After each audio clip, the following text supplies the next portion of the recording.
Welcome back, everyone.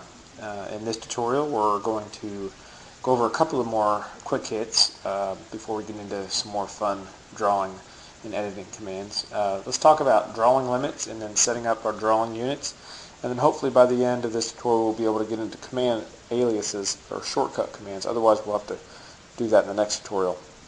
Anyway, drawing limits. We had talked about the Autocad workspace, the drawing area, in some of the earlier tutorials. And Autocad doesn't really care if you're drawing the solar system or whether you're drawing the details of a microchip. It really doesn't make a difference to Autocad. But one thing to do that's good when you start working is to set up your drawing limits. In other words, tell Autocad, how big is this workspace that I need to work in? Well, if I'm drawing the details of a microchip, well then my drawing limits may be 1 inch by 1 inch. If I'm drawing a house plan, my drawing limits may be 150 feet by 150 feet. So we'll want to tell AutoCAD what the drawing limits are. The easiest way to do that is if you just go to your Format pull-down menu, go all the way down near the bottom, you'll see an option that says Drawing Limits. Click on that and it's going to bring up this command on the command line, and it's trying to set your drawing limits. Now, it says specify the lower left corner, and then it says 0, 0. Traditionally, I like to leave the lower left corner at 0, 0, and then always be working in positive X and positive Y space. It really doesn't matter. AutoCAD doesn't care unless you're doing using absolute coordinates, which most likely you're not going to be. It doesn't really matter. But traditionally, that's just the way I like to set up my drawing. So the default here is 0, 0 for the bottom left corner of my workspace. I'm going to hit enter. And then the upper right corner is 12 by 9. So 12 in the X and 9 in the Y. And if that's fine for me, then I'm just going to hit OK. If I want to set it to something like 100 units by 100 units, then I'm going to type in 100, 100 and hit enter.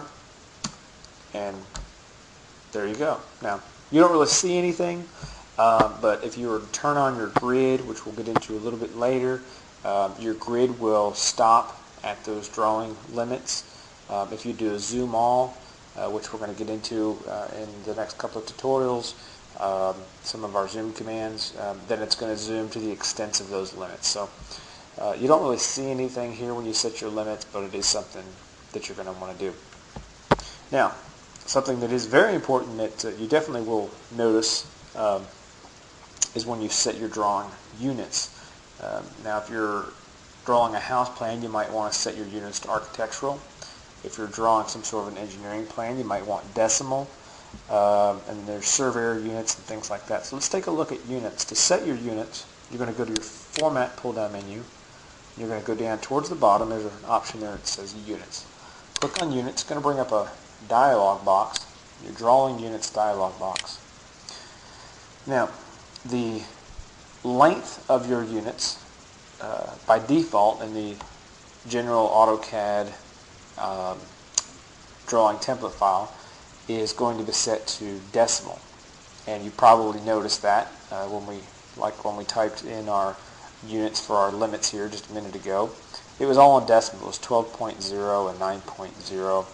Well, you might want to change those limits or change those units. So instead of using just decimal units, if you click on this pull down, it'll give you all the different optional units. You have architectural, decimal, engineering, fractional, and scientific. Let's say I wanted architectural units. Well, I'm going to select architectural, and now it's going to ask me for my precision. Everything from 0, 0 all the way up to 1/256 of an inch as far as precision goes. Now, AutoCAD is precise up to the thousandth point past the decimal point. It's extremely precise. You don't have to worry about that. So if you set it to 1/16 of an inch, it doesn't mean that anything, it's only going to be precise up to a 1/16 of an inch. It's actually going to be more precise than that. It's just that those are the numbers that it's going to be rounding to, like when you list the length of a line. If you want to find the length of a line or the length or the width of a wall, it's going to round that to 1/16 of an inch when it's giving you that information. although it's actually even more precise than that. So you can set your precision to whatever you want. I'll set mine to 1/8, let's say. And then over here, this is my angle. What type of angle do I want? Do I want it referred to in decimal degrees when I'm typing in angles, or when I'm listing objects and finding what their angles are? Do I want it degrees, minutes, seconds, gradients, radians, and surveyor units? So those are different types of angles that I can input or extract out of the drawing when I'm listing the properties of objects. And of course we have precision here as well. This is obviously 0, this is 0.0 in decimal degrees for the angle. I'm just going to do degrees, minutes, seconds just so that you can see. Precision is to the degree, to the degree in minutes, to the degree in seconds, and then to the degree in seconds plus 1 decimal, degrees, minutes, seconds, 2 decimals, and so on and so forth. So you can set up your precision for your angles as well. So that's setting up units in Autocad. And there's a couple of other options which we can get into later. We don't need to worry about those as much right now. So I'm going to go ahead and hit OK once I've got my units set, and this time I'm just going to cancel. Well, that's how you set up your drawing limits and also your drawing units.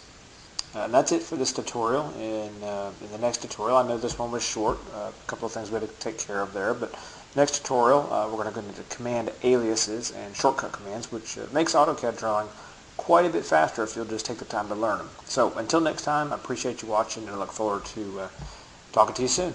Bye-bye.